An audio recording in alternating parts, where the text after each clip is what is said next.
this is my tube head project. First off, we have the tube head, which is a tightly sealed heavy metal housing that contains the x-ray tube that makes the dental x-rays. Then we have the metal housing, which surrounds the x-ray tube head and transformers. It also protects the tube and grounds voltage components, and it contains the x-ray tube that produces the x-rays.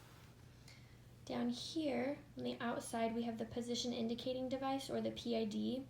It is lead lined, it aims and shapes the x-ray beam. The x-ray beam exits the tube head at the opening for the PID. And on the inside, we've got the step-down transformer. This decreases the voltage from incoming 110 or 220 to 3 to 5 volts used by the filament circuit. When activated, it controls the panel power and it turns that on, causing the release of the outer shell electrons from tungsten atoms in the filament.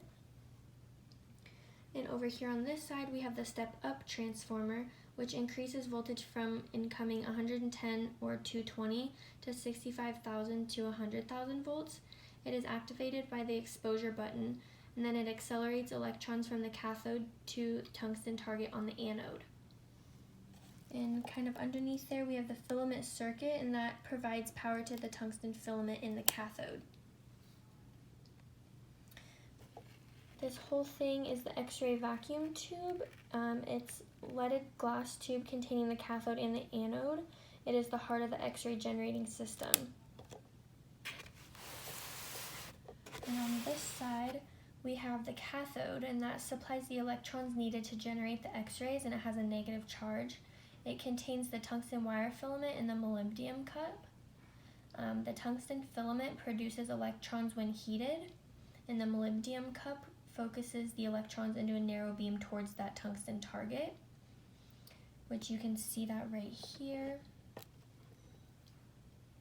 The MA increases or decreases the number of electrons passing through that tungsten filament, and that is the quantity. And then you have the KVP, which increases or decreases the speed or force of the electrons sent from the cathode to the anode, and that is the quality.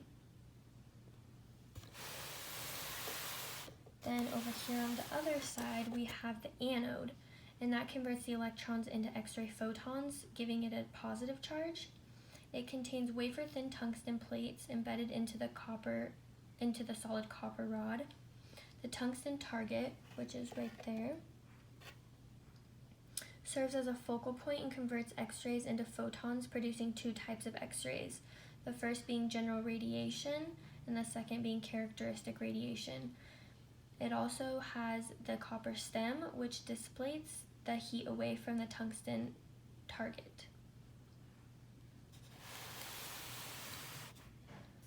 We have the beryllium window, which is a small number of X-rays that exit the X-ray vacuum tube through this unleaded glass window. Then you can see the beam of X-ray photons going through to come out here with the PID.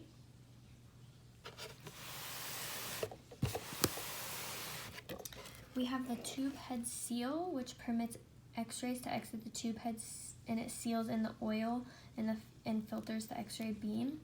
We also have the aluminum discs, which filters out the non-penetrating longer wavelength X-rays. And we have the lead collimator, which restricts the size of the X-ray beams going out.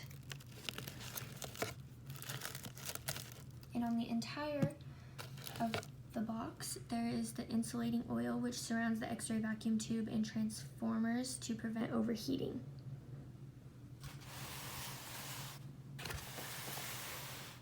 And that is my X-ray tube head.